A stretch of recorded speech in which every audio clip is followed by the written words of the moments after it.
প্রেশারটা তো বেশ ভালোই বাড়িয়েছেন দেখছি। যেটা হয়েছে সেটা হলো বেশি টেনশন করার ফল। আগেই তো বলেছি ওনাকে একটু সাবধানে রাখবে। এত চিন্তা কিসের আপনার? পরপর ছেলে মেয়েদের এত ভালো বিয়ে দিলেন। আপনার তো এক বিয়ে মিনিস্টার আর একজন ইন্ডাস্ট্রিয়ালিস্ট। এরকম সৌভাগ্য কজনের হয় বলুন? আপনার তো এখন সব দিক থেকে টেনশন ফ্রি থাকা উচিত। উনি খুব টেনশন করেন জানেন, তো বারণ করে তো। দেখুন, আপনার মিসেস যেটা বললেন আমিও আবার সেটাই আপনাকে বলবো। খামোখা এত টেনশন করছেন কেন? এখন তো ঝাড়া হাত পা, নিশ্চিন্ত সময় কাটান, দেখবেন জীবনটা একেবারে বদলে গেছে। ঠিক বলেছেন, জীবনটা সত্যি পুরোপুরি বদলে গেছে।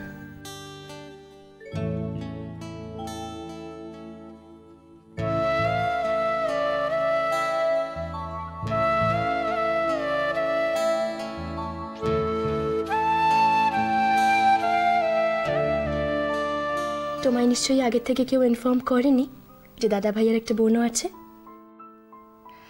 অসুবিধা নেই, আমি নিজেই বলছি। আমি হলাম রূপসা। দাদা, মা, বাবা সবাই কিন্তু আমাকে রূপু বলে ডাকে, তুমিও ডাকতে পারো।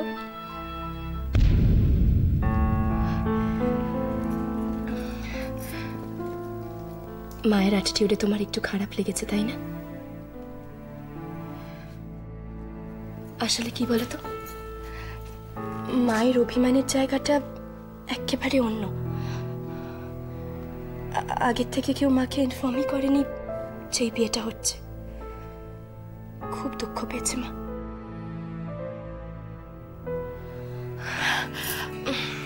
কিন্তু তুমি একটুও টেনশন নিও না, আমি তো আমার মাকে চিনি, 2-3 দিনে একদম ঠিক হয়ে যাবে।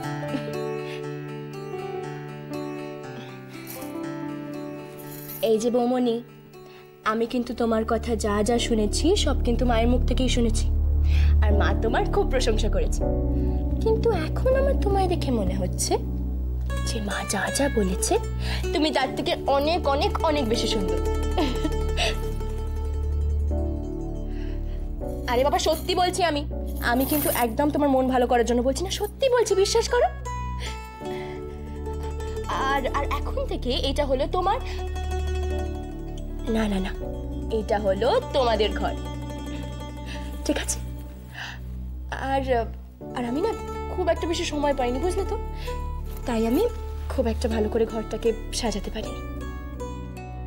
কিন্তু এখন তো এটা তোমার, তুমি নিজের হাতে সবটা সুন্দর করে সাজিয়ে রেখো।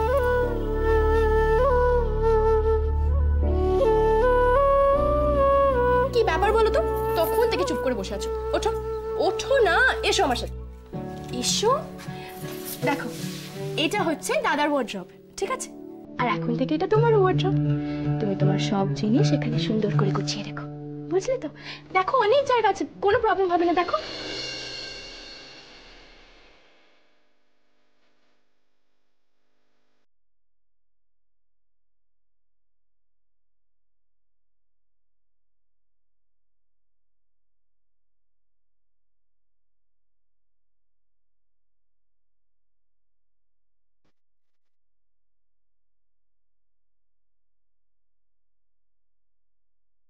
একটা দারুণ সারপ্রাইজ গিফট হলো বলো।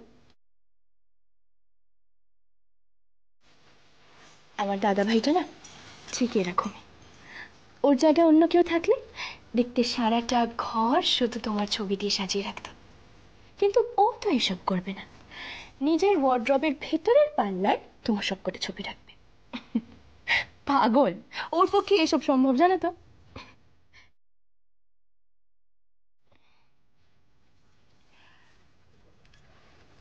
আমার দাদার ভালোবাসাটা ঠিক ওর মতন, শান্ত, চুপচাপ। তুমি বুঝতে পারছো তো আমার দাদা তোমাকে কতটা ভালোবাসে?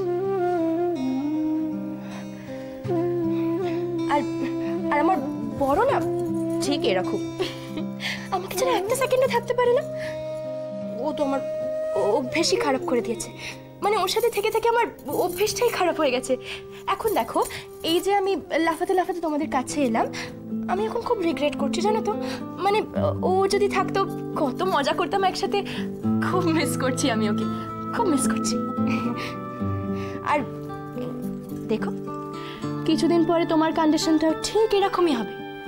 প্রথম প্রথম হয়তো একটু মনটা খারাপ লাগবে, কিন্তু তারপরে দেখো দাদাকে ছাড়া কোথাও যেতে ইচ্ছা করবে না। নিজের বাবা মার কাছেও না, বুঝলে?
বাবা, তোমার না এখন রেস্ট নেওয়ার কথা, আর তুমি উঠে এখানে চলে এসেছো?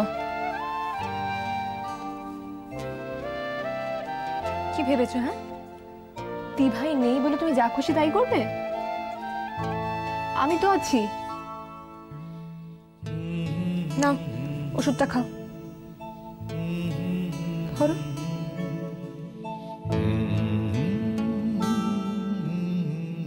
জানো বাবা,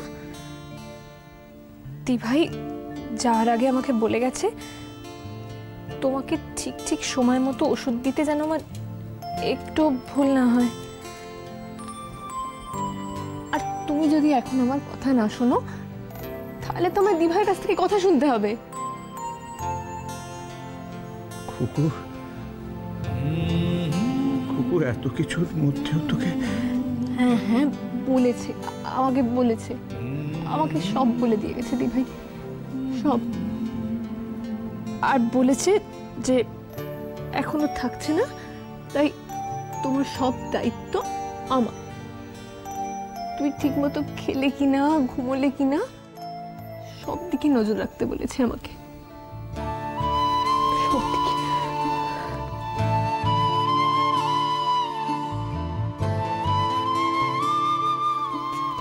জানো বাবা, দিভাইকে না খুব মিস করছি আমি, খুব মনে পড়ছে ওর কথা।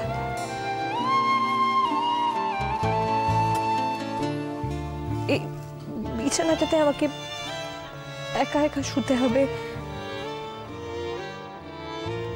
রাত জেগে কারোর সঙ্গে গল্প করতে পারবো না। যখনই ভাবছি তখনই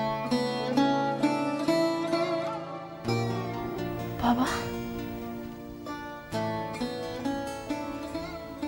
দিভাই ভালো আছে তো?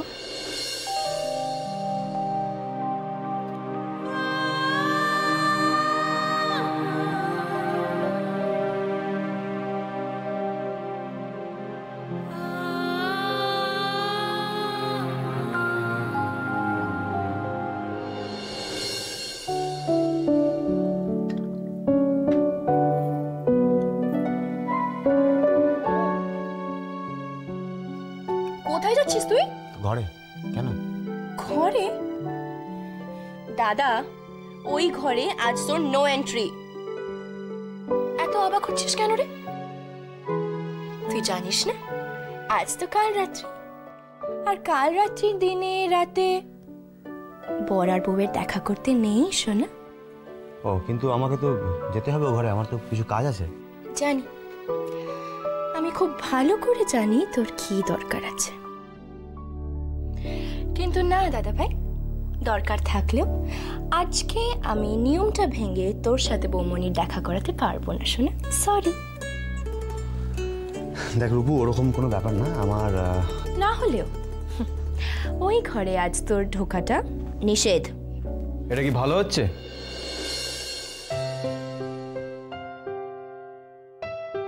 দুটো মানুষের ভালোবাসার মাঝখানে শেষে তুমি পাঁচিল হয়ে তাহলে রূপদি? ওদের ভালোবাসার মাঝখানে নয়, ওদের দুজনের মাঝখানে ওদের ভালোর জন্যই আমি পাঁচিল হয়ে দাঁড়াচ্ছি। আর তুমি জানো না যে কাল রাত্রির দিনে রাতে বর বউয়ের দেখা করাটা নিষেধ। আর সেইটার জন্য আমি কোনো নিয়ম ভাঙতে পারবো না। বর বউয়ের দেখা করাটা আজকে শাস্ত্র নিষেধ। পিসিমুনিও বোধহয় তোমার মতো সুপারস্টিশিয়াস নয়। আরে বিগ ব্রো যদি একবার বৌদির সঙ্গে দেখা করে তাতে ক্ষতিটা কি হবে না শোনা?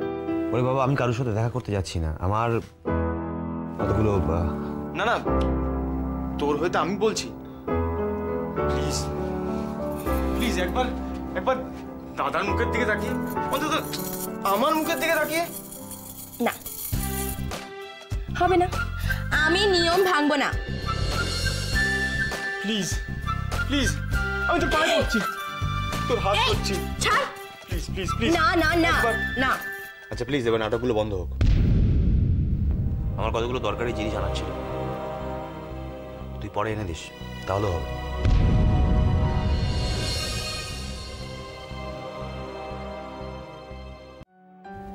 এসো না, এসো।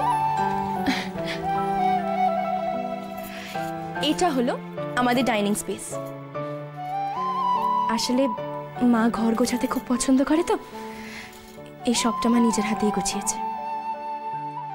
আর আমাদের বাড়িতে যতই কাজের লোক থাকুক না কেন, কিছু কিছু পার্টিকুলার জিনিস না মা নিজের হাতেই করতে পছন্দ করে। যেমন ব্রেকফাস্ট, তারপরে ওই সন্ধেবেলার চাটা, এই কাজগুলো মা নিজের হাতেই করে। সত্যি তোমাদের বাড়িটা না খুব সুন্দর, জানো, খুব গোছানো। বৌদি, তোমাদের বাড়ি মানে এখন থেকে তো এই বাড়িটা তোমারও। তোমাদের কেন বলছো? আমাদের বাড়িটা খুব সুন্দর। আর এতদিন মা যেভাবে পুরো বাড়িটাকে নিজের হাতে গুছিয়েছে, এবার তো সব দায়িত্ব তোমার, তোমাকে তো করতে হবে বৌদি। আর আমাদের বাড়িতে বাবা সবাই ট্রেডিশনাল খাবার খেতে খুব পছন্দ করে, যেমন মোচার ঘন্ট, চিংড়ি মাছের মালাইকারি, সর্ষে ইলিশ, আরো বাবা আরো অনেক কিছু আছে। এখন লিস্ট শুরু করলে আমার পুরো মুখটাই ব্যথা হয়ে যাবে। তুমি অনেক রকম রান্না জানো, তাই না রূপসা? জানি মানে, আমার শ্বশুর বাড়িতে এত বড় একটা কিচেন আছে, আর সেখানে কতজন লোক খায় তুমি জানো? সবার রান্না তো আমাকে নিজের হাতেই করতে হয়। আর তোমাকে একটা গল্প বলি শোনো। প্রথম যখন আমি বাড়িতে বউ হয়ে গেছিলাম, তখন আমার ঠিক তোমার মতন অবস্থা ছিল। কি করব কি না করব কিছুই বুঝতে পারছিলাম না। আর তারপর আমার কুর্তুতো ননদ এসে আমাকে একটা আইডিয়া দিল। লুকিয়ে লুকিয়ে আগে আমাকে কিচেনে নিয়ে গেল, আর তারপর বোঝালো সবার জন্য যদি আমি ভালো করে চা নিয়ে যেতে পারি তাহলে সবাই আমার খুব প্রশংসা করবে। আর আমি সেটাই করলাম, সুন্দর করে ভালো করে সবার জন্য চা নিয়ে গেলাম।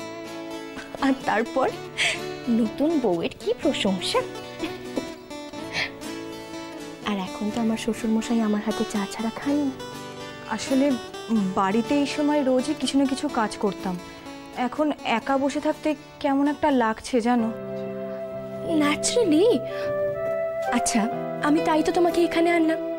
তুমি আমার কথাটা শোনো, সবার জন্য ভালো করে চা বানিয়ে নিয়ে যাও, তারপরে দেখো লোকেরা তোমার কত প্রশংসা করে। ঠিক আছে, তুমি আমাকে চা পাতা, দুধ, চিনি কোথায় কি আছে বলে দাও, আমি করে দিচ্ছি। আরে বাবা, তুমি এত কেন টেনশন নিচ্ছ? আমি তোমার জন্য সব অ্যারেঞ্জমেন্টস করে রাখছি। দেখো, প্রথম প্রথম একটু অসুবিধা হবে, কিন্তু তারপর দেখো আস্তে আস্তে সব জল ভাত হয়ে যাবে। রান্না বান্না আমিও সেভাবে জানতাম না, কিন্তু এখন আমার শ্বশুর বাড়িতে আমার শ্বশুরমশাই বাড়ির সবাই আমার রান্না ছাড়া খায় না। আর ভুল করে যদি অন্য একজন রান্না করে দেয় তাহলে তো তার রং দেখে আমার শ্বশুরমশাই বুঝতে পারে, আর ভীষণ গম্ভীর গলায় সবার সামনে জিজ্ঞেস করে, আজকে নিশ্চয়ই রূপসা রান্না করেনি।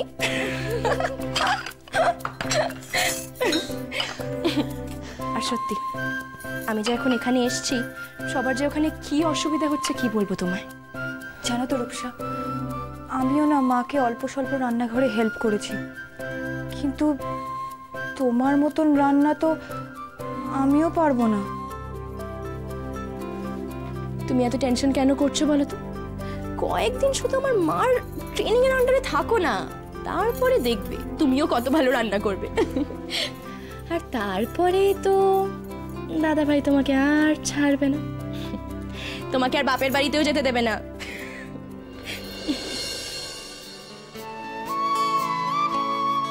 কি হয়েছে রে? হ্যাঁ, হাত কেটে ফেললি? হাত কাটলি কি করে? যা ঘরে গিয়ে ওষুধ দে, এই জন্য তোদের আমি রান্নাঘরে আসতে বারণ করি।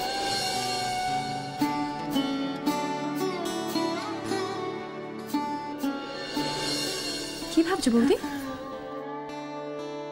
আরে বাবা, রান্নাঘরে চলো, তোমাকে তো চা বানাতে হবে। ধরো, চলো, দেরি হয়ে যাবে তো আমাদের। এসো এসো এসো এসো এসো। হ্যাঁ,